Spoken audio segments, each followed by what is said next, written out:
బాండ్ల వివరాలను వెంటనే వెల్లడించాలి. ఎలక్షన్ బాండ్ల వివరాలను వెంటనే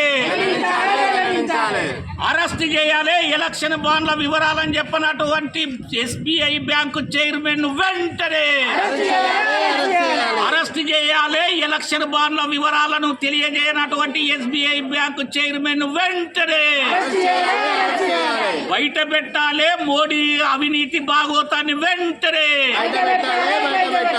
బయట పెట్టాలి. ఎలక్షన్ బాండ్లతో పాల్పడుతున్న మోడీ అవినీతి భాగోతాన్ని వెంటనే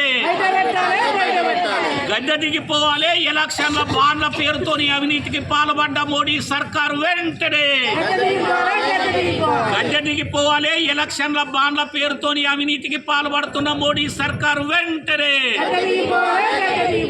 అరెస్ట్ చేయాలి. సుప్రీంకోర్టు ఆదేశాలు లెక్క చేయనటువంటి SBI బ్యాంకు చైర్మన్ వెంటనే అరెస్ట్ చేయాలి. సుప్రీంకోర్టు ఆదేశాలని లెక్క చేయనటువంటి SBI బ్యాంకు చైర్మన్ వెంటనే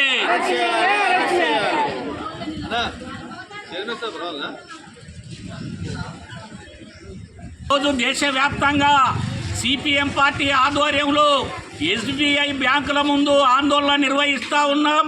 ఇటీవల కాలంలో సుప్రీంకోర్టు ఎలక్షన్ బాండ్లు అవినీతికి మార్గం ఏర్పడుతుంది. ఎలక్షన్ బాండ్లు తీసుకోవడానికి వీల్లేదు.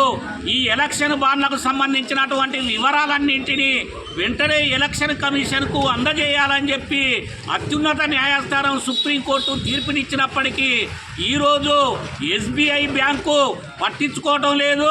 పట్టించుకోకపోగా SBI bank chairman, SBI bank యాజమాన్యం సుప్రీంకోర్టులో దాఖలు చేసినటువంటి విషయం ఏంటంటే 116 రోజుల తర్వాత ఎలక్షన్ బాండ్ల వివరాలన్నీ తెలియజేస్తామని చెప్పి టైము కోరటమనంటే ఇది దొంగల్ని కాపాడే అటువంటి చర్య తప్ప ఇంకొకటి కాదు. 116 రోజులు కాదు, తక్షణమే ఈ ఎలక్షన్ బాండ్ల వివరాలన్నింటినీ ఎలక్షన్ కమిషన్కి అందజేయాలని సుప్రీంకోర్టు ఏదైతే ఆదేశాలు జారీ చేసిందో దాన్ని అమలు చేయాల్సినటువంటి బాధ్యత SBI బ్యాంకు మీద ఉంది.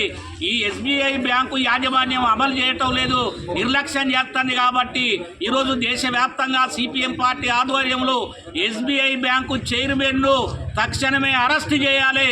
సుప్రీంకోర్టు తీర్పుల్ని అమలు చేయనటువంటి చైర్మన్ను తక్షణమే అరెస్ట్ చేయాలి.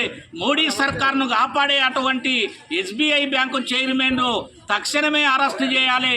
ఎన్నికల బాండ్ల వివరాలన్నింటినీ ఎలక్షన్ కమిషన్కు వెంటనే అందజేయాలని చెప్పి డిమాండ్ చేస్తూ ఈరోజు భూపాలపల్లి జిల్లా కేంద్రంలో